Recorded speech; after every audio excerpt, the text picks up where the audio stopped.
오늘 우리에게 주시는 하나님 말씀은 에베소서 6장 18절 한 절만 보도록 하겠습니다. 함께 읽겠습니다. 시작. 모든 기도와 간구를 하되 항상 성령 안에서 기도하고 이를 위하여 깨어 구하기를 항상 힘쓰며 여러 성도를 위하여 구하라. 아멘. 네, 오늘 본문 말씀으로 이제 생명의 삶에서는 에베소서 말씀이 막을 내리게 됩니다. 오늘 또 10월의 마지막 날이니까 또 더군다나 더 그렇겠죠. 에베소서 말씀 전체를 놓고 가장 중요한 부분, 그리고 우리가 가장 잘 아는 백미의 부분을 꼽으라고 한다면 에베소서 6장 중반부라고 볼 수 있을 겁니다. 6장 중반부에 열거되어지는 말씀이 있는데 그게 무슨 스토리냐? 하나님의 전신갑주 스토리입니다. 그 중요한 말씀이 바로 어제 생명의 삶 본문 말씀이었는데요. 우리 잠깐 고전을 들춰서 12절과 13절, 제가 중요하다고 말하는 12절과 13절 말씀 함께 한번 읽어보겠습니다. 시작. 우리의 씨름은 혈과 육을 상대하는 것이 아니요 통치자들과 권세들과 이 어둠의 세상 주관자들과 하늘에 있는 악의 영들을 상대함이라. 그러므로 하나님의 전신갑주를 취하라. 이는 악한 날에 너희가 능히 대적하고 모든 일을 행한 후에 서기 위함이라. 아멘. 13절을 보니까 13절 초반부에 그러므로 하나님의 전신갑주를 취하라 라고 분명히 명령하고 있죠. 우리가 하나님의 전신갑주를 취해야 되는 이유, 이 명령을 받고 있는 이유는 13절 이전인 12절에서 명확하게 밝혀주고 있습니다. 12절 말미에 보니까 통치자들과 권세들과 이 어둠의 세상 주관자들과 하늘에 있는 악의 영들을 상대하기 위함이다. 그래서 하나님의 전신갑주를 우리는 취해야 하는 것이다 라고 말씀하는 거죠. 그만큼 통치자들과 권세들, 어둠의 세상 주관자, 즉 악한 영들이 이루어내는 어두운 역사는 갈수록 더욱 어두워지고 깊어지고 있기 때문에 우리는 하나님의 전신갑주를 입지 않으면 이 세상을 살아갈 수 없다라는 권면을 사도 바울은 하고 있는 것입니다. 그리고 13절 마지막 절에 보니까 너희가 능히 대적하고 모든 일을 행한 후에 서기 위함이라. 결국은 하나님의 전신갑주를 입고 우리는 이 세대와 이 더러워지고 어두워지는 세상 속에 능히 대적할 만한 힘을 얻어야 하는 것이다 라는 권면을 받는 것이죠. 그리고 나서 바울은 이어지는 14절에서 17절을 통해서 예를 들며 말씀하기를, 여러분 잘 아시는 말씀인 것처럼 진리의 허리띠, 의의 호심경, 복음의 신발, 믿음의 방패, 구원의 투구, 성령의 검을 가져야 한다라고 세세적으로 말씀합니다. 이 말씀은 우리가 너무 잘 아는 말씀이죠. 이렇게 중요한 것들을 쭉 열거하더니만 막바로 이어지는 말씀이 오늘 본문이 되는 18절의 말씀입니다. 하나님의 전신갑주를 입고 살아야 하는 우리가 이런 구원의 투구, 복음의 신 이런 것을 덧입어야 되는데, 이렇게 우리가 이런 것들을 입고 전신갑주를 입고 살아야 하는 우리가 행해야 하는 실질적인 결론, 중요한 포인트가 18절로 제시되는 것이죠. 그래서 사실은요, 14절에서 17절로 열거되는 하나님의 전신갑주에 대한 설명도 대단히 중요하지만 그것보다 더 중요한 것은 18절의 결론일 것입니다. 우리 한번 18절 다시 한번 읽어볼까요? 읽겠습니다. 시작.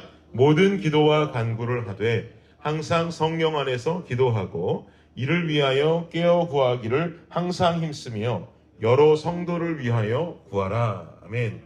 하나님의 전신갑주를 입어야 하는 우리가 갖춰야 하는 궁극적인 모습은 뭐라고 말씀합니까? 바로 기도와 간구다라는 거죠. 하나님의 전신갑주를 입기 원하는 사람들, 기도하고 간구해야 그 전신갑주 입고 세상을 대적할 만한 힘을 가지고 살 수 있다라고 하는 말이 되는 것입니다. 오늘 이 새벽에 나오셔서 기도로 하루를 시작하시는 블레싱 가족들, 그리고 온라인으로 말씀을 들으시면서 하루를 기도로 시작하실 블레싱 가족들은 하나님의 전신갑주를 입고 이 땅을 살아가는 그리스도의 군사가 되시기를 예수님의 이름으로 축복합니다. 우리는 기도하러 나왔기 때문에 그럴 만한 자격이 충분히 있는 것이죠. 그럼 우리가 기도와 간구를 해야 되는데 어떻게 기도와 간구를 해야 될까? 어떤 기도와 간구가 바울이 말하는 구체적인 말씀일까? 18절에서 말씀하는 것처럼 첫 번째로 옳은 기도와 간구 첫 번째는요, 우리는 성령 안에서 기도해야 된다라는 말씀입니다. 우리는 성령 안에 기도해야 된다. 성령 안에 기도하는 것은 무엇을 기도하는 것일까요? 갈라디아서 5장 16절과 17절을 제가 읽어드리면, 내가 이르노니 너희는 성령을 따라 행하라. 그리하면 육체의 욕심을 이루지 아니하리라. 육체의 소욕은 성령을 거스르고 성령은 육체를 거스르나니 이 둘이 서로 대적함으로 너희가 원하는 것을 하지 못하게 하려 함이니라. 성령 안에서 기도한다는 것은 지금 제가 읽어드린 말씀에서 말하는 것처럼 육체의 소욕을 위해서 기도하는 것이 아닙니다. 성령의 가르침은 육체의 소욕의 반대라고 지금 말하고 있는 것이죠. 육체의 소욕이라고 한다면 우리가 육신의 욕심을 위해, 육신의 욕심을 채우기 위해서 하는 기도를 말하는 것입니다. 그러나 성령은 육체를 거스른다고 말합니다. 즉 우리의 육적 편안함, 우리의 육적 욕심을 위해서 구하고 기도하고 간구하는 것을 그리스도의 군사들은 멈춰야 됩니다. 예를 들면 우리는 물질을 달라고 기도합니다. 기도해야 됩니다.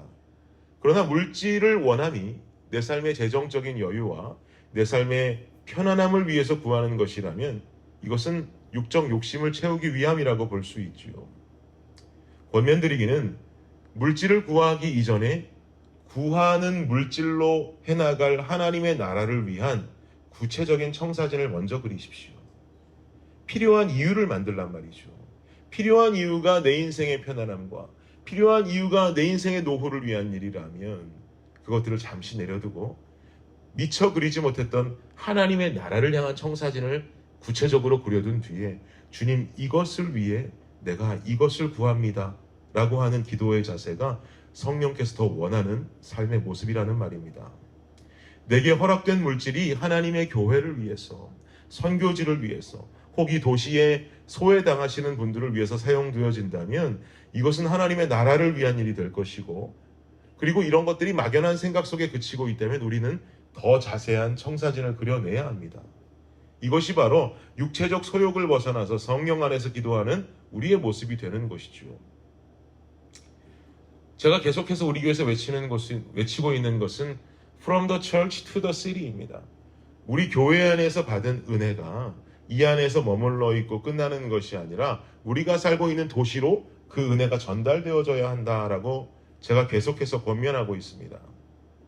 미국 교회 이야기를 들어보면은요, 이런 사역들을 굉장히 활발하게 해나가는데, 미국 교회 큰 교회에 다니시는 굉장히 재력 있는 재력가들, 사업가들이 요즘 많이 하고 있는 사역이 뭐냐면, 어스틴에서도 이루어지는지는 모르겠습니다만 타주에서는 그 재력가들이 자신이 벌어들인 돈을 가지고 다운타운 쪽에 정말 청년들이 퇴폐하고 향락된 문화를 즐기는 그 건물을 그냥 사버린답니다. 사버리고 그곳에 교회를 렌트해 준다든지, 사버리고 그곳에 아이들이 공부할 수 있는 공부방을 만든다든지, 새로운 하나님의 문화로 바꾸어가는 사역들을 해나간다는 거예요. 저는 우리 블레싱에 여기 사업하시는 성도님들도 계시지만 돈 많이 버셨으면 좋겠어요. 그리고 멋지게 하나님 나라를 위해서 사용했으면 좋겠습니다.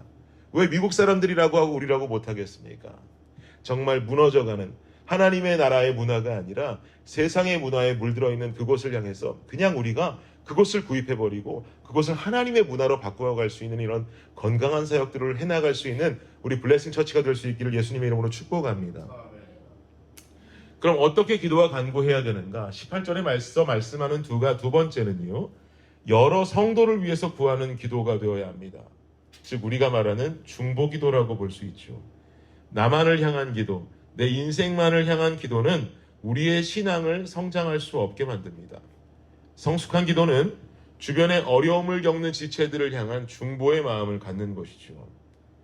근데 중보의 마음은요, 그저 내가 입술로만 누구 도와주세요, 누가 아프다는데 누구 낫게 해주세요, 입술로만 하는 기도가 아니라 중보의 마음은 긍휼의 마음으로부터 비롯됩니다. 긍휼이 없는 중보는요, 가능하겠지만 지속적일 수가 없습니다. 긍휼의 마음이라는 것은 그 영혼을 바라보는 마음이에요. 이 영혼이 얼마나 힘들까, 함께 아파할 수 있는 그 마음, 이것이 바로 긍휼의 마음입니다. 우리가 주님 앞에 누군가를 위해 중보하기에 앞서서 먼저 구하기 원하는 것은 긍휼의 마음을 달라고 간구하십시오.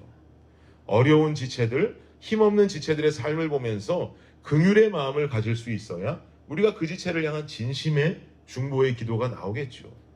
그리고 그 기도가 그저 한 번 하는 일회성이 아니라 지속적인 기도가 될 수 있는 것입니다. 긍휼함이 내 마음속에 생긴다면 누군가를 바라보는 마음이 생기고 그 마음이 지속적으로 변하고 한 사람만 바라보는 것이 아니라 주변을 바라보고 아우를 수 있는 삶의 자세로 변화할 수 있는 것입니다. 주님 앞에 먼저 구하십시오. 주님 내게 긍휼의 마음을 주십시오. 이 영혼을 향하여 눈물을 흘릴 수 있는 눈물을 주십시오. 이 영혼을 인간적으로만 보지 아니하고 영혼을 바라보면서 축복할 수 있는 긍휼의 마음을 주십시오. 이런 긍휼의 마음을 품고 여러 성도를 위해서 지속적으로 기도할 수 있는 성숙한 신앙이 되어야 할 줄 믿습니다. 이렇게 두 가지로 기도와 간구에 사는 삶을 사는 사람이야말로 바로 하나님의 전신갑주를 입은 삶을 살아가게 되는 것이고, 그리고 하나님의 그 전신갑주를 입어야만이 사단의 속임수와 괴계로부터 완벽한 승리를 거머쥘 수 있는 것입니다. 사랑하는 블레싱 가족 여러분, 기도와 간구의 삶을 사십시오. 그러나 올바른 기도, 올바른 간구하셔야 합니다. 성령 안에서 긍휼의 마음을 가진 중보의 삶으로 세상을 향해서 승리하는 하나님의 전신갑주를 입은 영적 군사가 되시기를 예수 그리스도의 이름으로 축복합니다. 기도하겠습니다. 하나님 감사합니다. 이 세상은 하나님의 전신갑주를 입지 아니하고는 승리할 수 없는 악한 시대 속을 살아가고 있습니다. 하나님의 전신갑주를 입으라고 바울은 우리에게 권면하고 그 결론을 맺기를 기도와 간구를 멈추지 말라고 합니다. 성령 안에서 기도해야 하고 성도를 위한 중보의 기도를 해야 한다고 합니다. 하나님, 우리 안에서 육체의 소욕들을 덜어내버리고 하나님의 나라를 꿈꾸며 그리고 긍휼한 마음을 가지고 성도를 돌아보는 참된 블레싱의 삶이 되게 하여 주옵소서. 이 자체가 블레싱인 줄을 믿습니다. 서로 간에 축복이 살아있는, 서로 간에 권면이 살아있는 이 교회, 우리 블레싱 처치 되게 하여 주시옵소서. 예수 그리스도의 이름으로 기도드립니다. 아멘.